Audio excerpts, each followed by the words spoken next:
jobs and froze hiring. Companies are betting big on leaner operations and AI-powered productivity to drive long-term growth. And investors are backing the shift. Despite job losses, tech valuations continue to soar. Nvidia now leads with a $4 trillion market cap, followed by Microsoft at $3.7 trillion, Apple at $3.2 trillion, and Amazon at $2.4 trillion.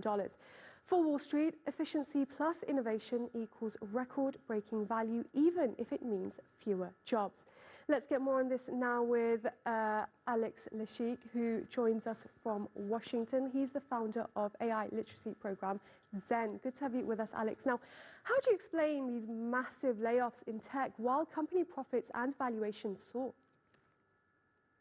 Absolutely. Thanks for having me. Well, I think it's as you might have mentioned, ultra lean AI first operating models, which are going to focus primarily on those who are able to be agile in this market. It's definitely eliminating the junior software engineer role and similar roles across the United States and the world. So where you would normally have this upskilling period or probationary period where staff may come on and learn straight out of college or from industry, changing industry to industry.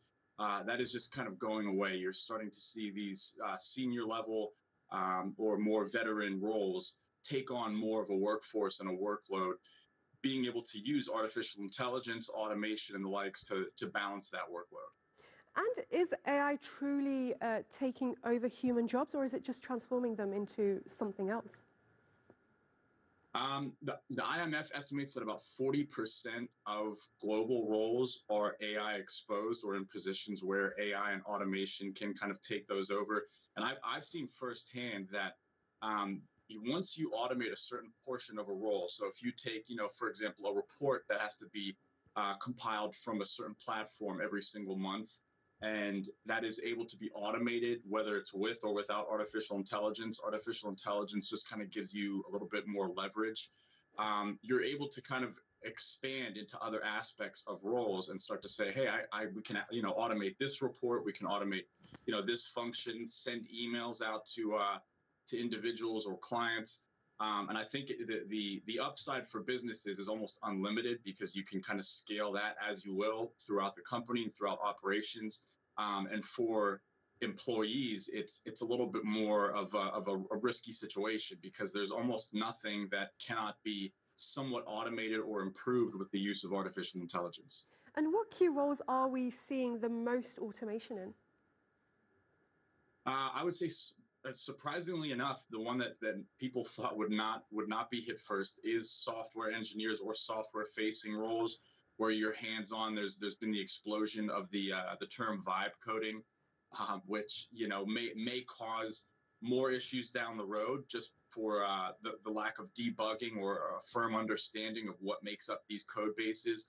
But you're starting to see individuals who are able to this software engineers specifically, who are able to take on the roles of 3, 4, sometimes even 5, or an entire department of individuals because they're able to lean on that augmented artificial intelligence function that's able to automatically crank out repositories, push requests, and make massive changes and things that would usually take weeks or months, but sometimes in a day and just with one person. And the upside for businesses are completely unlimited. And could the rush toward AI-powered efficiency create long-term risks for the labor market? I believe so. I think you have this software eats jobs, especially in an extremely capitalistic society where there's only benefit for companies. There's series and valuation and funding opportunities if you can replace certain positions or replace these intermediary roles with your B2B software.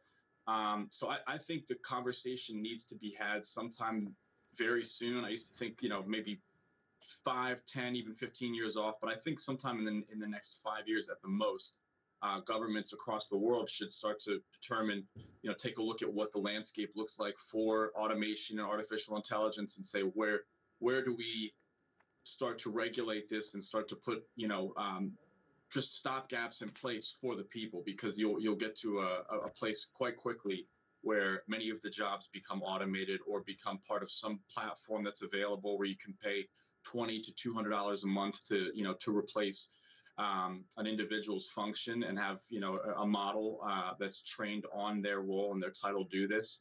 And I think that's we're not, at least in America, we're not moving towards universal basic income anytime soon. So we're starting to see the unemployed stack up quite quickly. And I think that the one thing that's important to know is reskilling for a human takes significantly longer than for a model. So there's times when, unfortunately, and this has been the case for older generations, where the time it takes you to reskill is irrelevant based on how fast a model or someone with artificial intelligence can kind of reskill and add that to their workload. So that's where you reach dangerous territory, because someone who may have 20, 30, 40 years of experience becomes, for lack of a better statement, almost irrelevant overnight.